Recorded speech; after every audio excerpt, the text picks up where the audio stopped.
clinging to a lead here in game one of the finals. The Knicks, Cleveland, Milwaukee are all telling the OKC fans, we told you so. This team is relentless. Doesn't matter what the lead or the score is. Gilgeous-Alexander spins, pulls up, jumper. Off the mark, won't go. Rebound, Neesmith. Pacers with a chance to win it. Halliburton driving, pulls up, jump shot. It's good! It's good! With 3/10 of a second remaining. Tyrese Halliburton does it again. Indiana takes game one. But whether it's Hans or Hal Solo, never tell them the odds, because when it comes to saving the day, odds don't matter to heroes. But for us mortals, they definitely add to the unbelievability of the Pacers' playoff run so far. Let's go back to the first round, Game 5 against the Bucks. Pacers had a 0.5% chance to win when they trailed by 7 with 40 seconds to go in OT before closing out the game and the series.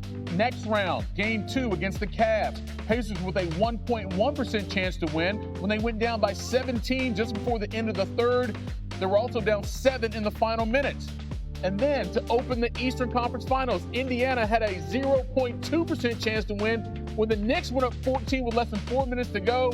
Pacers won in OT after Halliburton's bounce of a lifetime.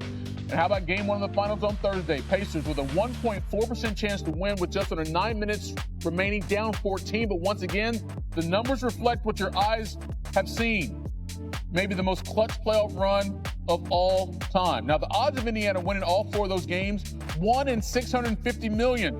Go play the Powerball with that. Might explain why even with a 1-0 lead, the Pacers are still hefty underdogs to win Game 2 and the series. Thunder favored by 10.5, and they led by double digits for just 20 minutes of Game 1. For a little more insight into this Pacers run, we bring in NBA champion Kendrick Perkins. And Perk, let me ask you this. How would you describe what it does to a team's psyche when they know good and well that the Pacers have an opportunity to run them down regardless of time and score? Well, first of all, hey, big bro, excuse the background, okay? I'm in OKC.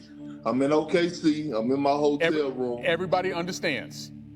Okay, I'm just letting you know, but like they say at my church, come as you are. Okay, so I'm here. But look, now let me say this to you. It does a lot for your psyche if you're a team that lacks confidence, right? But this OKC team, they don't lack that. And I know that they're young, but they have old souls. I got to give a lot of credit to the Pacers, right? They fought to the end. That's who they are. That's their identity. They play for the full 48 minutes. The Thunder knows that now. The best thing that happened for the Oklahoma City Thunder was the semifinals against the Denver Nuggets, because they got tested in every way. I believe that they will respond in Game 2, but SGA knows he has to be a better defender. They picked on him a little bit in that fourth quarter. Chet Holmgren, he knows he has to actually show up to the NBA Finals. He gave them absolutely nothing on the defensive side of things. They attacked him downhill, no rim protection. He's second in the postseason in block shots. So they're going to do their job. This other team will be better. They know that they have a fight on their hands despite them being the favorite. They got to come out here and compete at a high level and do it for 48 minutes, and they know that. Yeah, because, I mean, that was a gut punch what happened to them Game 1 at home. So there has to be some type of emotional response from them in Game 2. But you kind of touched on it, but what are the real adjustments from an X's and O's perspective that OKC needs to make for them not to fall down 0-2 in this series? Well, one, don't go with that damn extra small lineup where they don't have one big man on the floor. All right, I bet you they won't do that again. You cannot go with 5 smalls. Otherwise, we will see what we saw, Pascal Siakam and Obi Toppin having a field day. Secondly, the SGA, he did his part. He got to be a little bit more efficient offensively. But J-Dub has to show up to the NBA Finals. He has solidified himself as a bona fide number 2 option. Right, and I get it. You're going to have bad games. It's how you respond. He talked about the pressure today in his interviews today at practice. He said he loved pressure. That means it comes with responsibility. I expect him to have a big night and be that Robin, that 1B that we've been seeing him be to SGA throughout the course of this postseason. Yeah, because Game 2 is crucial here for the Thunder. Teams that go up 2-0 in the finals have a record of 32-5. In Game 2, Sunday, 8 Eastern, 5 Pacific on ABC. Kendrick Perkins and his mirrors join us here on SportsCenter. Appreciate you. So reflective. OKC needs to bounce back now with the Pacers up 1-0. Look, game one, SGA had 38 points to lead all scorers. But Chet Holmgren and J-Dub, Jalen Williams, like Perk said, not so great. They only had 23 points combined. OKC specializes in bouncing back after losses. But as Tim McMahon tells it, to get the dub in game two, the Thunder need more from their other two.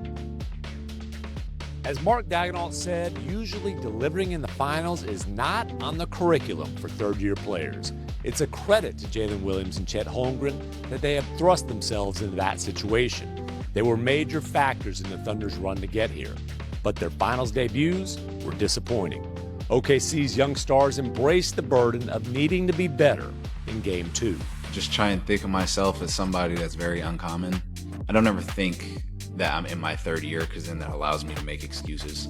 So I usually just go out there and play. Pressure is a privilege, so I enjoy being counted on and doing that. I just think I've been counted on since, I feel like last year, to be totally honest, just in regards to like being there for two and the rest of the guys, and now we're here in the finals, so I don't really see it that much different. I feel like I could have slowed down and, kind of finished some of those plays at the rim. Obviously it hurts, a 1-point loss.